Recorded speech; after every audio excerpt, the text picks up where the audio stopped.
বুঝতে পারছে যে সেখানে মাইনরিটিদের উপরে ঠিক কী ঘটনা ঘটছে, সেক্ষেত্রে ভারত আপকামিং দিনে কি অ্যাকশন নিতে পারে যাতে করে মোহাম্মদ ইউনূসের এই যে বাড়বাড়ন্ত সেটা থামানো সম্ভব হয়? কি কি নেওয়া যেতে পারে ভারতের তরফ থেকে? দেখো, অ্যাকশন কথাটা যখনই বললে এটা কিন্তু প্রচণ্ড টেকনিক্যাল কথা। আমি একটা কথা তোমায় বলি, তুমি কোনোদিন বাড়িতে ব্ল্যাক কফি রান্না করেছো, মানে বানিয়েছো? হ্যাঁ।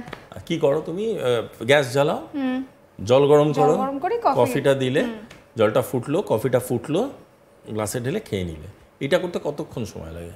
10 minute, maximum 5-7 minute. It is enough for Indian army to reach Dhaka by that time. Okay, ঠিক আছে, তুমি জলটা গরম করতে বসাবে, এখান থেকে আমাদের রাফেল বলো, ব্রাহ্মস বলো, গিয়ে ঢাকায় গিয়ে কফিটা খেয়ে নিতে পারে চাইলে।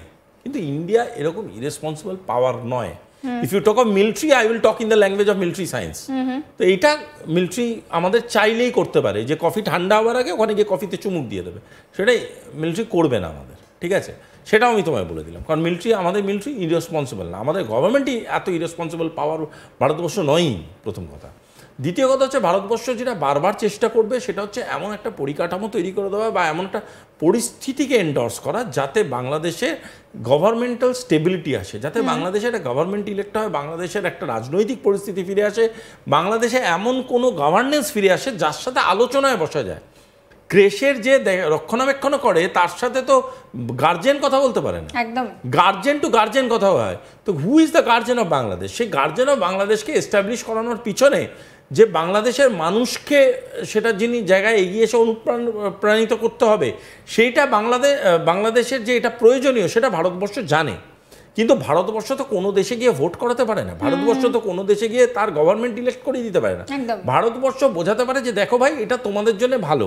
আমি ডাক্তার হিসাবে বলতে পারি, তোমার যা অসুবিধা আছে, শরীর খারাপ হচ্ছে, পেন কিলার খাও, অ্যান্টিবায়োটিক খাও, তুমি সুস্থ হয়ে যাবে।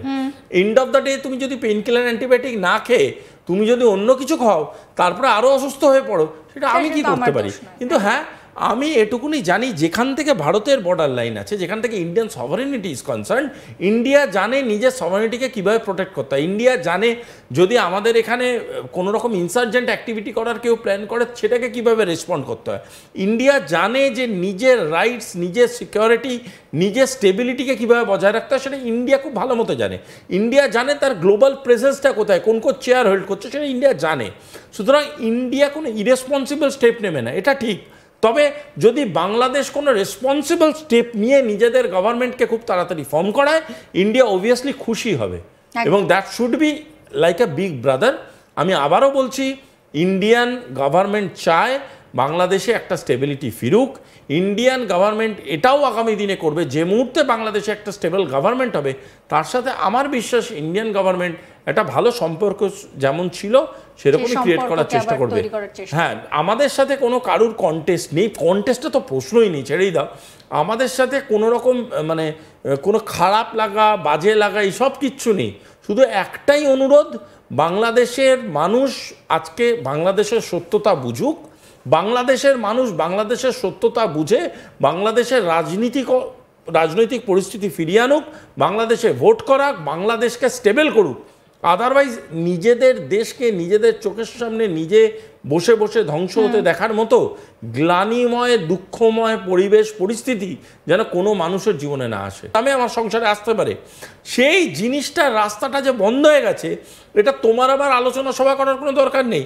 এটা বাংলাদেশের সাধারণ মানুষও জানে, এবং আমাদের ভিডিওতে যারা বাংলাদেশে বসে কমেন্ট করে যে বাংলাদেশ দুর্ধর্ষ জায়গায় আছে, তারাও কিন্তু দিনের শেষে গিয়ে আলু ভাতে ভাত খেয়েই থাকতে হয়, কারণ তারা মাংস কেনারে অ্যাফোর্ড করতে পারে না। আমি একেবারে আমাদের ডিসকাশনের শেষে চলে এসেছি। আমি একটা জিনিস একটু আপনার কাছ থেকে জানতে চাইবো যে এই মুহূর্তে দাঁড়িয়ে ভারত কিন্তু বুঝতে পারছে যে সেখানে মাইনরিটিদের উপরে ঠিক কী ঘটনা ঘটছে, সেক্ষেত্রে ভারত আপকামিং দিনে কি অ্যাকশন নিতে পারে যাতে করে মোহাম্মদ ইউনূসের এই যে বাড়বাড়ন্ত সেটা থামানো সম্ভব হয়? কি কি নেওয়া যেতে পারে ভারতের তরফ থেকে? দেখো, অ্যাকশন কথাটা যখনই বললে এটা কিন্তু প্রচণ্ড টেকনিক্যাল কথা। আমি একটা কথা তোমায় বলি, তুমি কোনোদিন বাড়িতে ব্ল্যাক কফি রান্না করেছো, মানে বানিয়েছো? হ্যাঁ।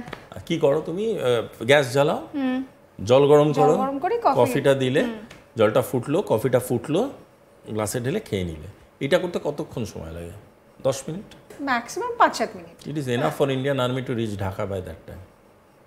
ওকে, ঠিক আছে, তুমি জলটা গরম করতে বসাবে, এখান থেকে আমাদের রাফেল বলো ব্রাহ্মস বলো গিয়ে ঢাকায় গিয়ে কফিটা খেয়ে নিতে পারে চাইলে। কিন্তু ইন্ডিয়া এরকম ইরেসপন্সিবল পাওয়ার নয়। If you talk of military, I will talk in the language of military science. তো এইটা মিলিটারি আমাদের চাইলেই করতে পারে, যে কফি ঠান্ডা হওয়ার আগে ওখানে গিয়ে কফিতে চুমুক দিয়ে দেবে, সেটাই মিলিটারি করবে না আমাদের, ঠিক আছে? সেটাও আমি তোমায় বলে দিলাম, কারণ আমাদের মিলিটারি ইরেসপন্সিবল না, আমাদের গভর্নমেন্টই এত ইরেসপন্সিবল পাওয়ার ভারতবর্ষ নয়ই, প্রথম কথা। দ্বিতীয় কথা হচ্ছে, ভারতবর্ষ যেটা বারবার চেষ্টা করবে সেটা হচ্ছে এমন একটা পরিকাঠামো তৈরি করে দেওয়া বা এমন একটা পরিস্থিতিকে এন্ডোর্স করা যাতে বাংলাদেশে গভর্নমেন্টাল স্টেবিলিটি আসে, যাতে বাংলাদেশে একটা গভর্নমেন্ট ইলেক্ট হয়, বাংলাদেশের একটা রাজনৈতিক পরিস্থিতি ফিরে আসে, বাংলাদেশে এমন কোনো গভর্নেন্স ফিরে আসে যার সাথে আলোচনায় বসা যায়। ক্রেশের যে রক্ষণাবেক্ষণ করে তার সাথে তো গার্জেন কথা বলতে পারে না, একদম গার্জেন টু গার্জেন কথা হয়। তো who is the guardian of Bangladesh? সেই গার্জেন অফ বাংলাদেশকে এস্টাবলিশ করানোর পিছনে যে বাংলাদেশের মানুষকে সেটা যিনি জায়গায় এগিয়ে এসে অনুপ্রাণিত করতে হবে, সেইটা বাংলাদেশের যে এটা প্রয়োজনীয় সেটা ভারতবর্ষ জানে। কিন্তু ভারতবর্ষ তো কোনো দেশে গিয়ে ভোট করাতে পারে না, ভারতবর্ষ তো কোনো দেশে গিয়ে তার গভর্নমেন্ট ইলেক্ট করে দিতে পারে না। ভারতবর্ষ বোঝাতে পারে যে দেখো ভাই, এটা তোমাদের জন্য ভালো।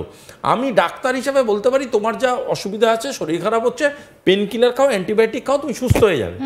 এন্ড অফ দ্য ডে তুমি যদি পেন কিলার অ্যান্টিবায়োটিক না খেয়ে তুমি যদি অন্য কিছু খাও, তারপরে আরও অসুস্থ হয়ে পড়ো, সেটা আমি কি করতে পারি? কিন্তু হ্যাঁ, আমি এটুকুনি জানি, যেখান থেকে ভারতের বর্ডার লাইন আছে, যেখান থেকে ইন্ডিয়ান সভারেনিটি ইজ কনসার্ন, ইন্ডিয়া জানে নিজের সভারেনিটিকে কীভাবে প্রোটেক্ট করতে হয়। ইন্ডিয়া জানে যদি আমাদের এখানে কোনো রকম ইনসার্জেন্ট অ্যাক্টিভিটি করার কেউ প্ল্যান করে, সেটাকে কীভাবে রেসপন্ড করতে হয়।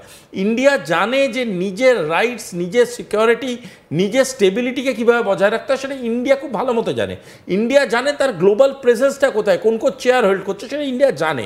সুতরাং ইন্ডিয়া কোনো ইরেসপন্সিবল স্টেপ নেবে না, এটা ঠিক। তবে যদি বাংলাদেশ কোনো রেসপন্সিবল স্টেপ নিয়ে নিজেদের গভর্নমেন্টকে খুব তাড়াতাড়ি ফর্ম করায়, ইন্ডিয়া অবভিয়াসলি খুশি হবে, এবং that should be like a big brother. আমি আবারও বলছি, ইন্ডিয়ান গভর্নমেন্ট চায় বাংলাদেশে একটা স্টেবিলিটি ফিরুক। ইন্ডিয়ান গভর্নমেন্ট এটাও আগামী দিনে করবে, যে মুহূর্তে বাংলাদেশে একটা স্টেবল গভর্নমেন্ট হবে, তার সাথে আমার বিশ্বাস ইন্ডিয়ান গভর্নমেন্ট একটা ভালো সম্পর্ক যেমন ছিল সেরকমই ক্রিয়েট করার চেষ্টা করবে। হ্যাঁ, আমাদের সাথে কোনো কারুর কন্টেস্ট নেই, কন্টেস্টে তো প্রশ্নই নেই, ছেড়েই দাও। আমাদের সাথে কোনো রকম মানে কোনো খারাপ লাগা, বাজে লাগা, এইসব কিচ্ছু নেই।